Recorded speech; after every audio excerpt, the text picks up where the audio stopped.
An advocate for the South African Revenue Service is fighting for her life after an attempted assassination. We speak to Yusuf Abramjee of Tax Justice SA. Welcome, Yusuf. Hello, thank you, Chris. May we please have your comments? Well, first of all, our best wishes go out to Advocate Naudé following the attempted assassination in the Mhlanga area outside Durban last night. News of the attempted assassination has come as a shock to thousands of people across South Africa, and the sentiments expressed by the Commissioner of SARS, Edward Kieswetter, is something that we need to support. We hope that the perpetrators are brought to book. Clearly, this was an attempted hit. It was an attempt on her life. She's in a critical condition, and we wish her well. And we hope that the perpetrators are brought to book. You know, South Africa, unfortunately, Chris, has become a haven for assassinations and attempted assassinations. I can give you case after case where we've seen hits on people, and yet the kingpins and the perpetrators are not brought to book, which is of grave concern. And I hope that the South African Police Service will make sure that the people involved in this attempted hit are brought to book and that they face the full might of the law. We're living in the Wild West. Life has sadly become so cheap. And clearly, Advocate Naudé, with a great track record in fighting crime and corruption and criminality, was targeted because she's hurting the pockets of people who have allegedly pocketed millions and millions of rands. And we cannot allow the lawlessness to continue the way it does. Yusuf, can you give us an update on what SARS is losing on average annually?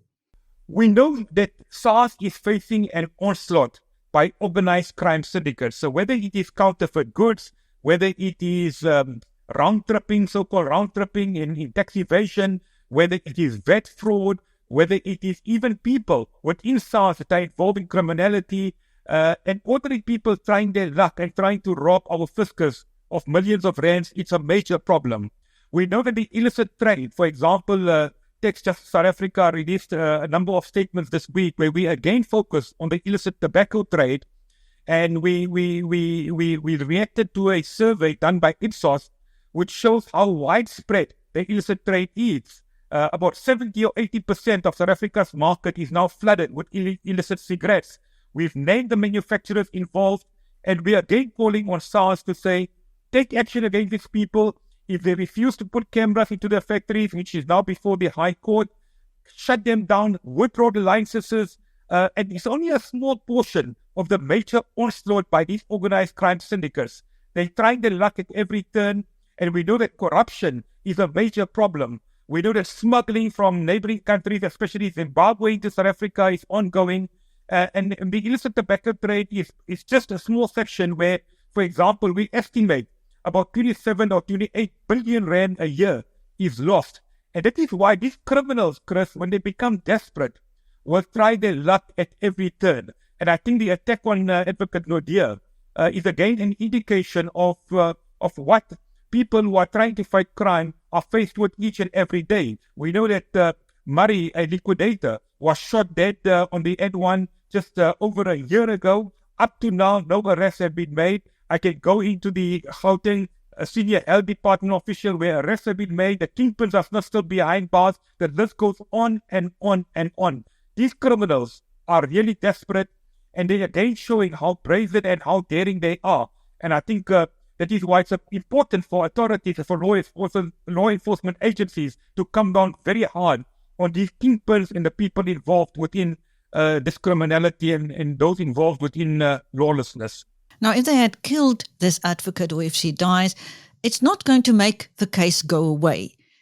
But it's going to send a message, isn't it? And deter others. People simply believe by taking out one person it's going to go away. Let's not forget that SARS is a massive organization, and there's dockets, there's a trail of paperwork. They'll simply get somebody else to take over the case.